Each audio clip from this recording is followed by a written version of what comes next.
পেনভিশন TV presents জোহরের 4 রাকাত সালাতের জায়গায় 2 রাকাত পড়া যাবে কিনা?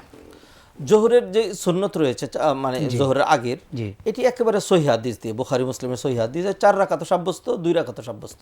জি 4 রাকাতের জায়গায় 2 রাকাত নয়, জি 4 রাকাতেরও হাদিস রয়েছে, 2 রাকাতেরও হাদিস রয়েছে। উনি জানেন না, তার মানে আমরা জি, বলতে পারি যে আপনি জি। 2 রাকাতও পড়তে 2 পারবেন। রাকাত একদম সহিহ হাদিস দিয়ে সাব্যস্ত।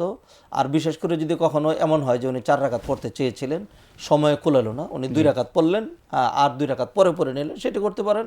অথবা যদি এটি মনে করেন যে 2 রাকাতই পড়বেন তিনি আজকে, জি তাও তিনি পড়তে পারেন। 4 রাকাত একসাথে পড়া আর 2 করে পড়ারও তো অপশন আছে, অপশন রয়েছে।